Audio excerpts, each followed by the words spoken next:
नमस्कार दोस्तों, मैं गुरुदेव यादव देव श्री गुरु में आपका स्वागत करता हूँ। आज हम सब पढ़ेंगे लासा और मासा। जैसे लिखा है कि वह बड़ी से बड़ी संख्या बताओ जो 24, 60 और 84 को पूरी पूरी क्या कर दे, विभाजित। अगर बड़ी से बड़ी संख्या लिखी होगी तो इसका मतलब हमें क्या निकालना होता है, मासा। और छोटी से छोटी संख्या लिखी होगी तो हमें क्या निकालना होता है, मासा। वह बड़ी से बड़ी संख्या बताओ जो 24, 60 और 84 को पूरी पूरी क्या कर दे, विभाजित। तो ये 24 दिया है, 60 दिया है, 84 दिया है। पहले इसका हम क्या करेंगे, छोटे छोटे इसके हम फैक्टर कर लेंगे। जैसे 24 को लिख सकते हैं 8, 8 2 को 3 बार गुणा करेंगे 8 और 8 3 क्या हो जाएगा 24। 60 को लिख सकते हैं 2 दूना 4 और 4 3 12 पंचे क्या लिख सकते हैं 60। और 84 को लिख सकते हैं 2 दूना 4 3 12 और 12 सत्ते क्या हो जाएगा 84।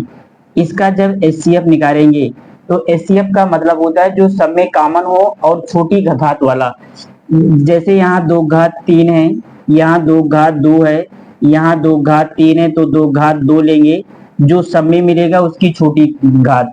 यहाँ 3 है, यहाँ 3 है, यहाँ 3 है तो 3 लेंगे। और यहाँ 5 है, यहाँ और किसी में 5 नहीं है तो 5 को हम नहीं लेंगे। यहाँ 7 है, बाकी किसी में 7 नहीं है तो 7 को नहीं लिया जाएगा। तो 2 दूना 4 गुणे 3 और 4 3 क्या हो जाएगा 12।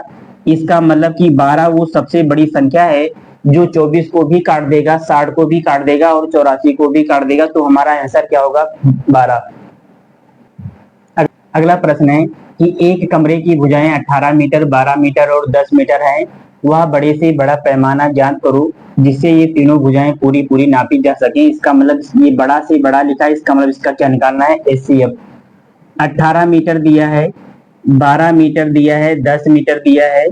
इसको हम लिख सकते हैं 3 त्रिका 9 और 9 दूनी।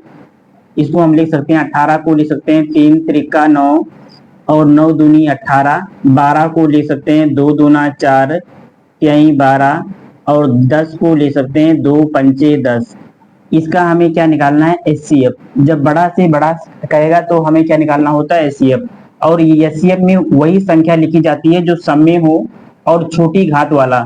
जैसे यहाँ 3 है, यहाँ 3 है, इसमें 3 नहीं है तो 3 को हम तो नहीं लिखा जाएगा। यहाँ 2 है, यहाँ 2 घात 2 है, यहाँ 2 है तो सबसे छोटा को कौन घात है इसकी, तो हम 2 लिखेंगे तो हमारा आंसर हो जाएगा 2। इसका मतलब कि सबसे बड़ा जो पैमाना है वो 2 मीटर का होगा जिससे ये तीनों क्या हो जाएं, पूरा पूरा नापा जा सके। अगला प्रश्न है कि वह बड़ी से बड़ी संख्या ज्ञात करो जिसे 134, 159, 184 से भाग देने पर प्रत्येक दशा में 9 शेष बच जाए। तो हम क्या करेंगे, ऐसे सवालों को हल करने के लिए 134 में से 9 को घटाना है, 159 में से 9 को घटाना है और 184 में से 9 को हम क्या करेंगे, घटा देंगे। तो इसको जब घटाएंगे तो कितना आएगा, 14 में से 9 घटाएंगे तो 5 2 1 125 आ गया। ये हो जाएगा 150 और ये हो जाएगा 175, 125, 150 और 175 का हम क्या निकाल लेंगे, एचसीएफ। 125 को ले सकते हैं 5 घात 3, 5 घात 3 का मतलब 55 25 पंचे 125। इस 150 को ले सकते हैं 5 घात 3, 5 घात 2, ये 55 25 और 25 दूना 50 और 50 तिया कितना हो जाएगा 150। ये हो जाएगा 55 25 और 25 दूना 50 और 50 में 3 से गुणा करेंगे तो क्या हो जाएगा 150। और 175 को लिख सकते हैं 5 घात 2, 55 25 और 25 सत्ती क्या हो जाएगा 175। इसका जब एचसीएफ निकालेंगे, यहाँ 5 घात 3 है, यहाँ 5 घात 2 है, यहाँ 5 घात 2 है तो 5 घात 2 लिखेंगे और ये क्या हो जाएगा 55 25। मासा में वही संख्या लिखी जाती है जो सब में मिले। जैसे यहाँ 2 है और किसी में 2 है नहीं है तो 2 को हम नहीं लेंगे। यहाँ 3 है और किसी में 3 नहीं लिखा है तो 3 हम नहीं लेंगे। मासा का मतलब होता है जो सब में कॉमन हो। अगला प्रश्न है कि सबसे बड़ी संख्या क्या है जिसके द्वारा 648 और 917 को विभाजित करने पर शेषफल क्रमशः 12 और 16 बचता है। तो सबसे पहले जो शेषफल बच रहा होता है, पहले हम दी गई संख्या में से क्या करते हैं, घटा देते हैं। 648 में से 12 घटा देंगे क्योंकि शेषफल क्या क्या बच रहा है, 12। इसको घटाएंगे तो कितना आएगा, 636। और 917 में से शेषफल क्या बच रहा है, 16। तो इसको 16 को घटा देंगे तो ये 901 हो जाएगा। अब 636 और 901 का हम क्या करेंगे, फैक्टर। लेकिन इसका फैक्टर करना क्या है, बड़ा मुश्किल है। तो ऐसी संख्या को हम क्या करते हैं कि डिफरेंस लेके लगाते हैं। 636 और 901 दिया गया, इनका डिफरेंस क्या होगा, इनका डिफरेंस निकालेंगे। डिफरेंस का मतलब होता है कि बड़ी संख्या में से छोटी संख्या को हम क्या करते हैं, घटा देते हैं। तो 11 में से 6 घटाएंगे तो 5, यहाँ बचेगा 9, और 9 में से 3 घटाएंगे तो क्या हो जाएगा, 6, और यहाँ बचेगा 8, 8 में से 6 घटाएंगे तो 2, यानी इसका डिफरेंस कितना आ गया, 265। इसको हम छोटे छोटे टुकड़े में तोड़ देंगे। इसको हम लिख सकते हैं 5 पचम 25, 1 26, 5 3 15। अब हम चेक करेंगे कि ये 5 से जो दी गई संख्या है ये 5 से कटेगा कि नहीं। तो 5 से कटने का नियम क्या है, 5 से कटने का नियम है, 5 से कटने का नियम होता है कि संख्या के अंत में या तो 0 हो या तो 5 हो, तभी वो संख्या 5 से कटेगी। तो यहाँ अंत में क्या है, 6, और यहाँ अंत में क्या है, 1। इसका मतलब ये दोनों संख्याएं 5 से कटेंगी नहीं। अगर 5 से नहीं कटेंगी तो ये 53 क्या है, आभास संख्या है। तो 53 से ये जरूर कटेंगी। तो इसका एचसीएफ क्या हो जाएगा, तो 5, ये 5 से दोनों संख्या नहीं कटेंगी तो 5 को हम नहीं लेंगे। अब हमारे पास एक ही संख्या बच रही है, इसको चेक करने की कोई जरूरत नहीं है क्योंकि इससे तो ये पक्का कटती होगी। तो हमारा जो एचसीएफ होगा वो क्या हो जाएगा, 53। इसका मतलब कि 53 वो सबसे बड़ी संख्या है। अगर 53 को 684 से में भाग देंगे तो शेषफल 12 देगा। अगर 53 से 917 को भाग देंगे तो शेषफल क्या आएगा, 16। अगला प्रश्न है कि वह बड़ी से बड़ी संख्या ज्ञात करो जिससे 270, 675 और 1215 को विभाजित किया जाए तो प्रत्येक दशा में समान शेष बचता है। जब समान शेष बच रहा हो तो इस टाइप के सवाल को हल करते समय जो संख्या दी गई होती है, जैसे दिया गया 270, 600, 675 और 1215, इन सब का हम क्या निकालते हैं, अंतर। इसका अंतर निकालेंगे, इसका अंतर निकालेंगे तो कितना आएगा, इसका डिफरेंस। 5 में से 0 घटाएंगे तो 5। डिफरेंस का मतलब होता है कि हमेशा बड़ी संख्या में से छोटी संख्या को हम क्या करते हैं, घटाते हैं। 5 में से 0 घटाएंगे 5, 7 में से 7 घटाएंगे तो 0, और 6 में से 2 घटाएंगे तो 4। तो इसका दोनों का अंतर कितना आ गया, 405। और फिर इसका और इसका अंतर निकालेंगे।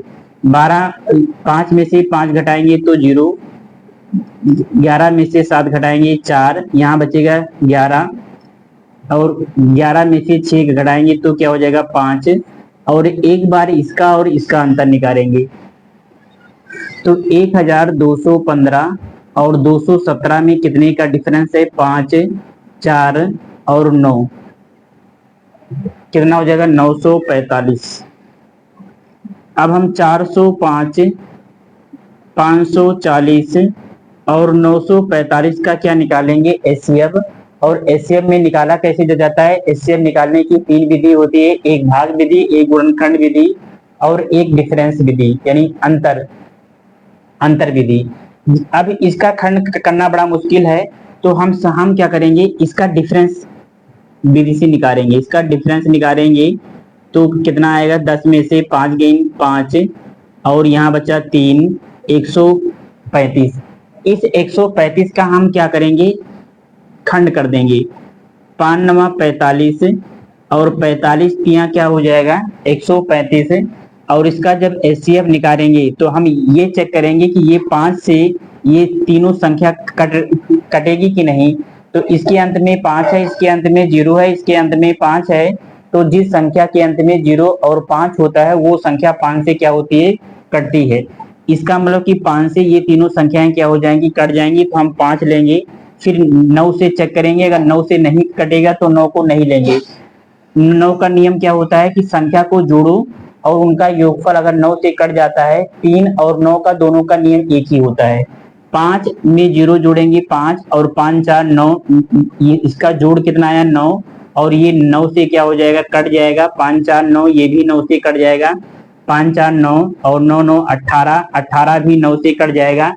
अंकों का योग करते हैं, और अंकों का योग अगर 9 से कट जाता है तो वो पूरी संख्या 9 से क्या हो जाती है, कट जाती है। इसका मतलब 9 से भी कट जाएगा। अब हम चेक करेंगे 3 से। 3 5 4 9, 9 3 से कट जाएगा। 5 4 9, ये भी 3 से कट जाएगा। 9 4 13, 13 5 18, ये भी 3 से कट जाएगा, तो 3 भी लेंगे। तो ये कितना हो जाएगा, 5 3 15 और 15 नौइयां क्या हो जाएगा, 135। तो वो सबसे बड़ी संख्या कौन सी है, 135। अगला प्रश्न है कि 78 पुस्तकें, 114 क्रेयान और 141 नोटबुकें स्कूली बच्चों में समान रूप से वितरित किए गए। यह पाया गया कि प्रत्येक में से 6 अवितरित क्या हो गए हैं, शेष बच गया। तो बच्चों की कुल संख्या बताना है। इनका कहने का मतलब है कि 78 पुस्तक, 114 क्रेयान और 141 नोटबुक समान स्कूली बच्चों में समान रूप से बांटा गया, लेकिन समान रूप से बांटने के बाद 6 क्या हो गया, 6 अवितरित बच गए हैं, यानी 6 बांटने से क्या हो गए, एक्स्ट्रा शेष बच गए हैं। तो जो ये शेष 6 बांटने से शेष बच गए हैं, इसको हम पहले क्या करेंगे, 78 में से 6 को घटाएंगे तो कितना हो जाएगा, 72। फिर 114 में से 6 घटा देंगे, जो शेष बच जाता है उसको हम क्या पहले करते हैं, घटा लेते हैं, और घटाने के बाद तब उसका एचसीएफ निकालते हैं। 114 में से 6 घटाओगे तो 108, और 141 में से 6 जब घटा देंगे तो कितना हो जाएगा, 135। अब 72, 108 और 135, इनका हमें क्या निकालना है, एचसीएफ। और जब एचसीएफ निकालते हैं तो ये संख्या, तो अब या तो इसका हम खंड करके लगाएं, या तो इसको हम डिफरेंस विधि से हम क्या कर सकते हैं, अंतर विधि से भी हम निकाल सकते हैं। इसका अंतर क्या होगा, 8 में से 2 घटाओगे तो 6, और यहाँ कितना बचेगा, 10, 10 में से 7 गए 3, 36 आ गया। अब इस 36 को हमें चेक करना है कि ये 36 से ये 3, ये सब सारी संख्याएं कटती हैं कि नहीं। तो 36 क्या है, बड़ी संख्या है। तो इसके हम ऐसे कोई 2 फैक्टर करते हैं जो को प्राइम हो। को प्राइम मतलब सह आभाज्य संख्या, और सह आभाज्य संख्या का मतलब होता है कि ऐसी 2 संख्याएं जिनका एचसीएफ क्या हो, 1, यानी जिनमें दोनों में कॉमन क्या हो, 1 हो। तो हम 36 को लिख सकते हैं 4 9 36 लिख सकते हैं। 36 को हम अगर खंड करके लिखेंगे तो 4 9 36, और जब इसका एचसीएफ लेंगे तो हम चेक करेंगे कि ये 4 से ये तीनों संख्याएं कट जाती हैं कि नहीं। तो 4 से 72 कट जाएगा, 4 से 108 कट जाएगा, लेकिन 4 से 135 नहीं कटेगा, तो हम 4 को नहीं लेंगे।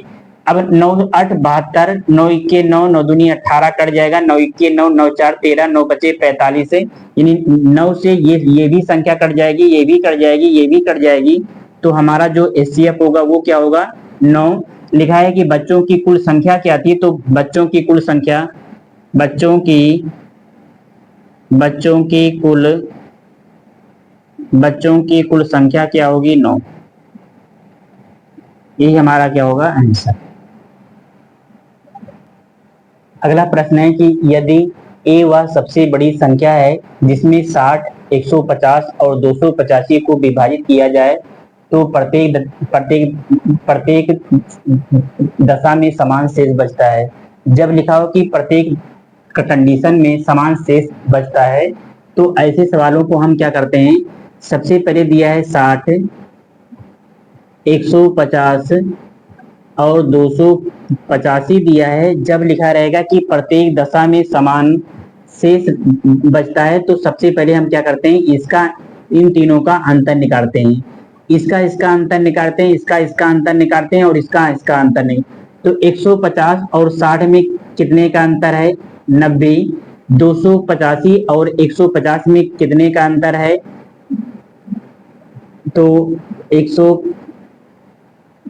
135। और 285 और 60 में कितने का अंतर है?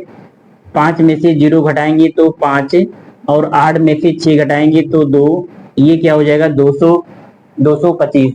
60 और 150 में 90 का अंतर है। जब लिखा रहेगा कि प्रत्येक प्रत्येक प्रत्येक दशा में समान शेष बचता है, तो हम सबसे पहले पहले और दूसरे का अंतर निकाल के लिख देते हैं, दूसरे और तीसरे का अंतर निकाल के लिख देते हैं, और तीसरे और पहले का अंतर। इसके बाद हम क्या करते हैं, इन तीनों में से या तो इसका हम फैक्टर करें, यानी या तो इसको हम फैक्टराइजेशन मेथड से इसको हल करें, या हम इसको डिफरेंस विधि में मेथड का प्रयोग कर सकते हैं, यानी इसको हम डिफरेंस लगा के भी इसको हम क्या कर सकते हैं, इसका एचसीएफ निकाल सकते हैं। तो 135 और 90 में कितने का डिफरेंस है? तो 45 का डिफरेंस है। अब 45 से इन तीनों संख्या को चेक करना हमारे लिए क्या है, बड़ा मुश्किल है। तो हम क्या क्या करते हैं कि 45 के ऐसे दो फैक्टर करते हैं जो सह-आभाज्य संख्या हो। और सह-आभाज्य संख्या का मतलब होता है कि जिन दो संख्याओं का एचसीएफ एक हो, यानी दोनों में कुछ कॉमन ना मिले। तो इस हम 45 को लिख सकते हैं 5 नवा 45 लिख सकते हैं।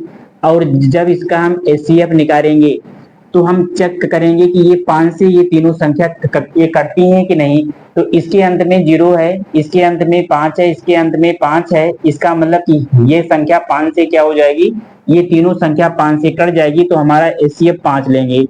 फिर 9 से चेक करेंगे, 9 में 0 जोड़ेंगे, 9 ये 9 से कट जाएगा। 5 3 8 1 9, इसका योगफल कितना हो रहा है? 9 हो रहा है। 9 9 से कट जाएगा। और 5 2 7 7 2 9, ये भी 9 से कट जाएगा। इसका मतलब कि 9 भी लिया जाएगा, तो हो जाएगा 9 पचे 45। अगर पूछता कि ए का मान क्या है, तो ए का जो मान आया, ए का मान क्या आ गया? 45। लेकिन हमसे पूछा जा रहा है कि ए के अंकों का योगफल क्या होगा। तो ए के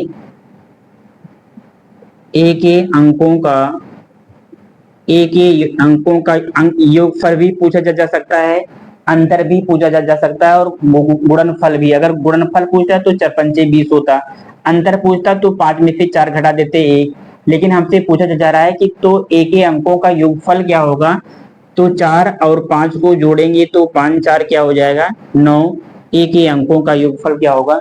9। अगला सवाल है कि एक आयताकार कमरे के फर्श का क्षेत्रफल क्या है? 200 गुणे 175 वर्ग इकाई। वर्गाकार आकार की कम से कम कितनी टाइल्स की आवश्यकता होगी? वर्गाकार का मतलब कि जिसकी चारों भुजाएं क्या हो, बराबर। ये कहना क्या चाह रहे हैं, ये कहना चाह रहे हैं कि ये एक फर्श है, और इस फर्श की जो लंबाई है वो 200 है, और जो चौड़ाई है वो क्या है? 175। वर्गाकार आकार की कम से कम कितनी टाइल्स की आवश्यकता होगी? तो पहले हम क्या करेंगे, इस एरिया का जो एरिया दिया गया है, जो फर्श का जो क्षेत्रफल दिया गया है वो दिया है 200 और 175 दिया गया है। पहले इनका हम क्या निकालेंगे? एचसीएफ। एचसीएफ कैसे नहीं निकालते हैं, इनका हम डिफरेंस लेते हैं। 200 और 175 में कितने का डिफरेंस है? 25 का डिफरेंस है।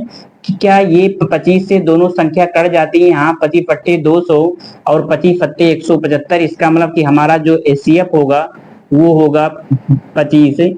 इसका मतलब कि एचसीएफ का मतलब होता है जो दोनों में कॉमन हो।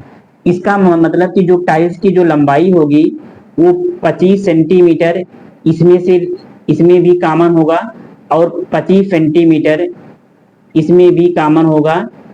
ये 25 और ये 25, तो ये लंबाई है और ये चौड़ाई। और क्षेत्रफल बराबर क्या होता है? क्षेत्रफल बराबर होता है लंबाई गुणे चौड़ाई। ये लंबाई है और ये चौड़ाई, लंबाई और चौड़ाई को गुणा करते हैं तो क्षेत्रफल आता है। तो 25 को 25 से गुणा करेंगे तो क्या हो जाएगा? 625। इसका मतलब कि एक टाइल्स का जो एरिया है, जो एक टाइल्स का जो क्षेत्रफल है वो 625 वर्ग इकाई है। हमें बताना है कि कम से कम कितनी टाइल्स की आवश्यकता होगी।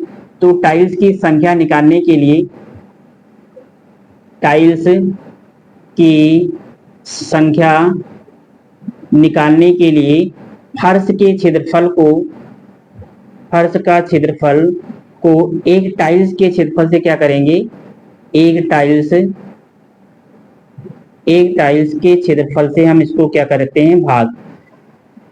फर्श का क्षेत्रफल कितना दिया है, फर्श का क्षेत्रफल दिया है 200 गुणे 175 और एक टाइल्स का क्षेत्रफल कितना आ गया, 625 आ गया। इसको हम क्या करेंगे, सरल करेंगे।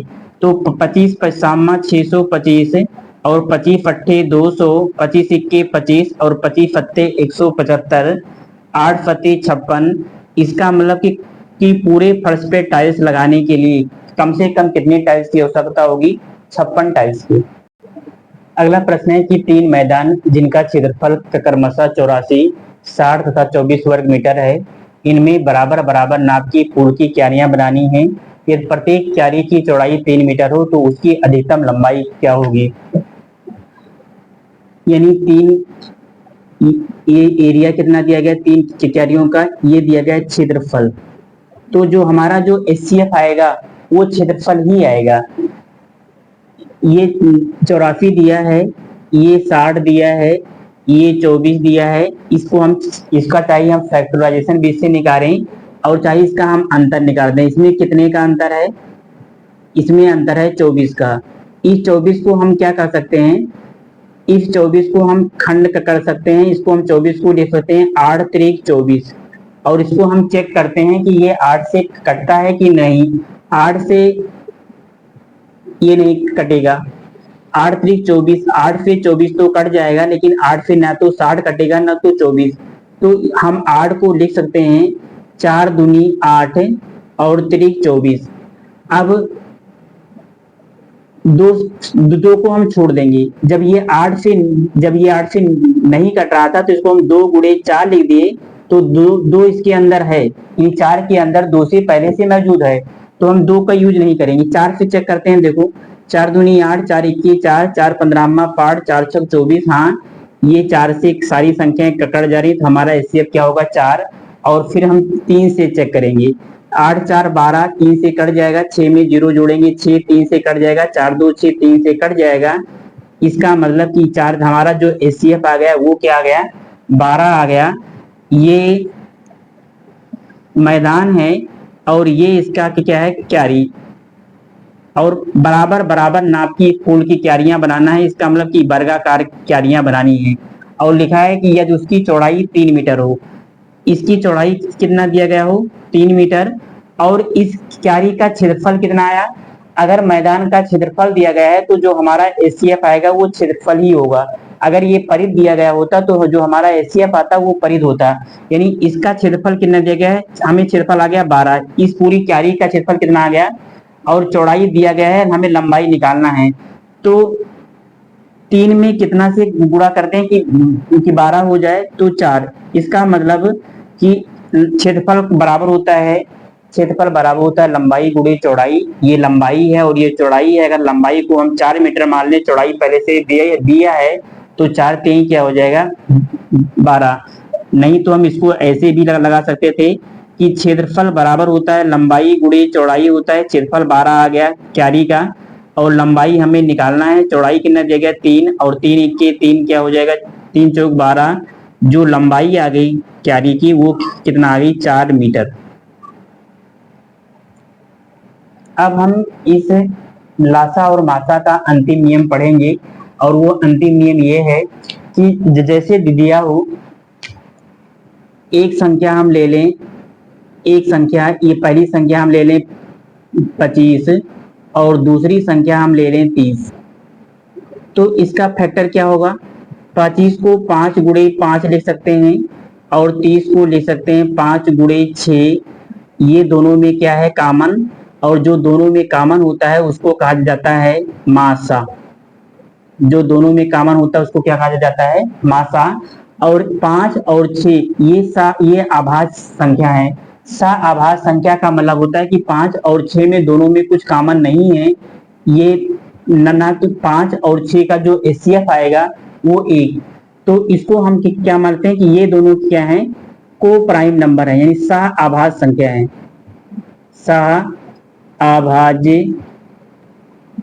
आभाज्य संख्या। और इसको हम अगर a मान लें और इसको क्या मान लें b, तो पहली संख्या कितनी आ गई? पहली संख्या बराबर हो गया मासा गुणे ए, मासा गुणे क्या हो जाएगा ए। और दूसरी संख्या अगर हम यहां निकालेंगे तो मासा गुणे क्या लिख सकते हैं?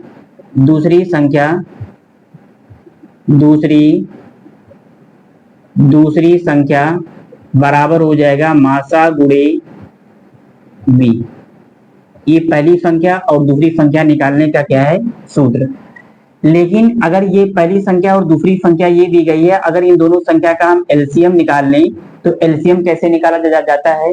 ये पहली संख्या है, ये दूसरी संख्या है, अगर इन दोनों संख्या के पहली संख्या मासा गुणे ए दिया है और दूसरी संख्या मासा गुणे बी दिया है, अगर इसका हम एलसीएम निकालेंगे तो एलसीएम का अगर इसका हम लासा निकालेंगे, अगर इसका हम लासा निकालते हैं तो लासा का मतलब होता है जो दोनों में मिले उसको एक बार और जो ना मिले उसको हम बारी बारी से क्या करते हैं? लिख लेते हैं। तो इन दोनों में कॉमन क्या है? इन दोनों में मासा कॉमन है, तो मासा को एक बार लिखेंगे और ए गुणे बी को हम ऐसे क्या करेंगे? उतार लेंगे। ये लासा निकालने का सूत्र है। जब दो अभाज्य संख्या दी गई हो और उनका क्या दिया गया हो? मासा दिया हो, हमसे लासा पूछा जाएगा।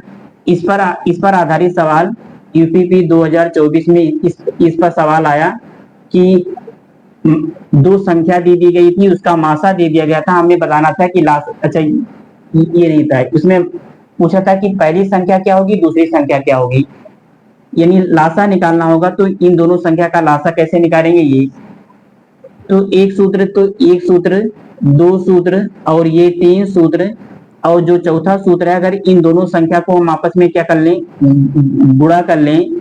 शॉर्टकट में इसको पहली संख्या को ये लिख दे रहे हैं और दूसरी संख्या को हम क्या कर दे रहे हैं? 2 लिख दे रहे हैं। अगर इन दोनों को गुणा करेंगे तो हो जाएगा मासा गुणे ए या मासा गुणे मासा हो जाएगा, और ए से बी में गुणा करेंगे तो क्या हो जाएगा? ए गुणे बी।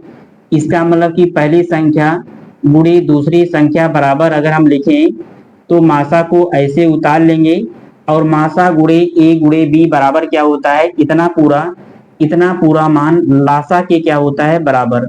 इसका मतलब यहाँ से एक सूत्र हमें ये मिल गया कि दो संख्याओं का गुणनफल उनके मासा और लासा के गुणनफल के क्या होता है? बराबर। 1, 2, 3 और ये 4, ये 4 सूत्र आपको पता होना चाहिए। अब इस पर हम क्या देखेंगे? सवाल जैसे हम लिख दें, अगला प्रश्न है कि दो संख्याएं 3:4 के अनुपात में हैं तथा उनका मासा 4 है, तो हमें उनका क्या बताना है? लासा बताना है।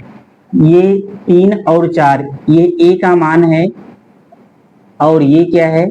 ये बी का मान है, और ये दोनों संख्याएं क्या है? सह संख्याएं। यानी इन दोनों में दो ऐसी कोई संख्या नहीं जो 3 और 4 दोनों को काट दे। तो 3 और 4 में दोनों में कुछ भी कॉमन नहीं है, तो ये दोनों क्या है? सह संख्या है और उनका मासा कितना दिया गया? 4। तो हमें लासा निकालना है। तो जब दो सह संख्या हो और उनका मासा दिया गया हो और उनका लासा निकालना हो तो हम निकालते कैसे हैं?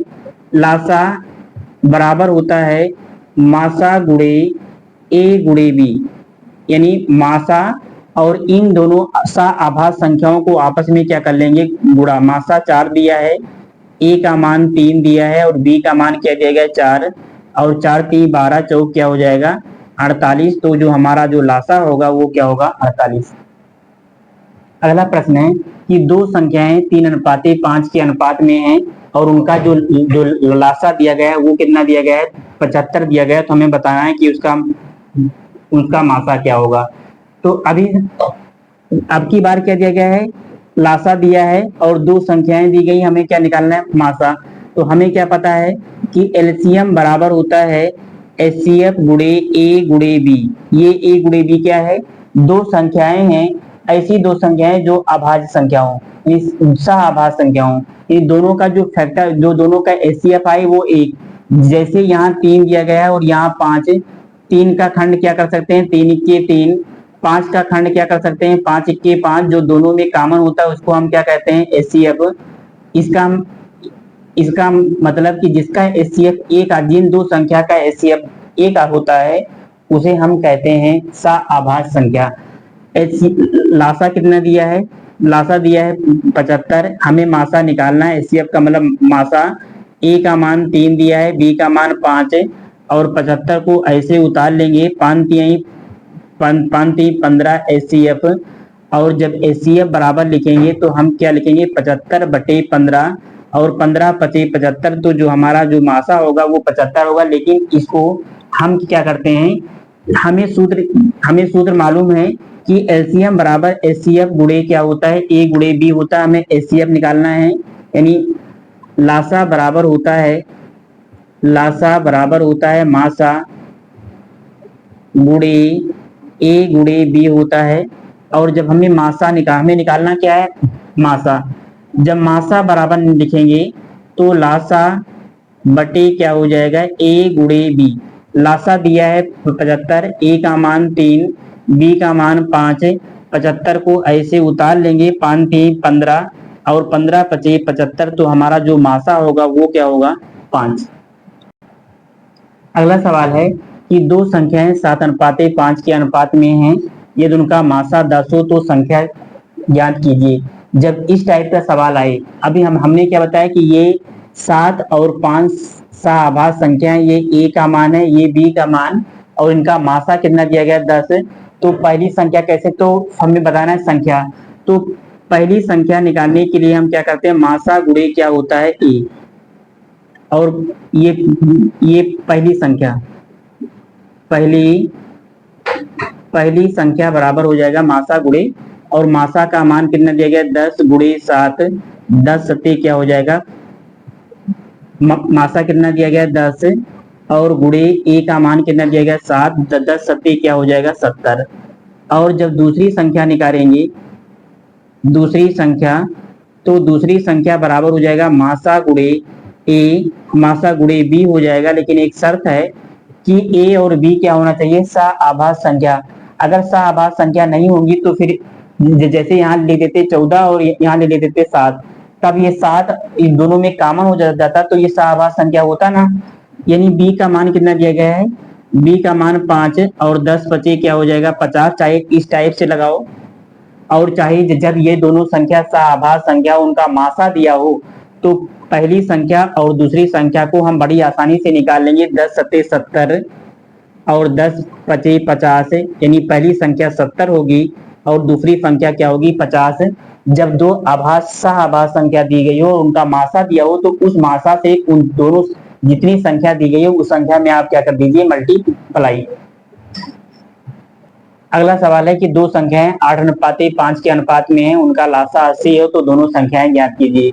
जब दो संख्याओं का अनुपात दिया गया हो और दोनों संख्या सआभाज्य संख्या हो, उनका अगर मासा पता हो जाए तो उस मासा से हम उन दोनों संख्या में क्या कर देते हैं? गुणा कर देते हैं, तो हमें दोनों संख्या क्या हो जाती है? पता। लेकिन लासा दिया गया तो हम क्या निकाल सकते हैं? मासा यहाँ से हम निकाल सकते हैं। कहाँ से निकाल सकते हैं? अभी हमने आपको बताया कि एलसीएम बराबर होता है एचसीएफ गुणे ए गुणे बी, और ए और बी जहाँ क्या है? दो संख्याएं हैं और ऐसी संख्याएं जो सआभाज्य संख्या है। तो हम एचसीएफ अगर यहाँ से निकालेंगे तो एचसीएफ बराबर हो जाएगा एलसीएम बटे ए गुणे बी हो जाएगा। एलसीएम का मान 80 दिया है, ए का मान है और ये क्या है? बी का मान। ए का मान 8 दिया है, बी का मान 5 है। 80 को ऐसे उतार लेंगे, 8 पंचे 40, 40 दूना क्या हो जाएगा? 80। इसका मतलब कि हमारा एचसीएफ क्या आ गया? 2। तो पहली संख्या कैसे निकालते हैं? पहली संख्या निकालते हैं एचसीएफ गुणे ए, और एचसीएफ का मान कितना आ गया? 2 और ए का मान कितना दिया गया? 8 है। 8 दूनी क्या हो जाएगा? 16। और दूसरी संख्या जब निकालेंगे तो एचसीएफ गुणे बी होता है। एचसीएफ का मान 2 आ गया और बी का मान कितना दिया गया? 5। 5 दूनी क्या हो जाएगा? 10 है। ये पहली संख्या 16 आ गई और दूसरी संख्या क्या आ गई? 10। नहीं तो हम इतना ही लगा के, इसको इतना लगाने की कोई जरूरत नहीं है। जो हमारा एचसीएफ है उसी एचसीएफ को इनमें दोनों में गुणा कर दो। 2 8 16, पहली संख्या 16 आ जाएगी और 2 पंचे 10, दूसरी संख्या क्या हो जाएगी? 10।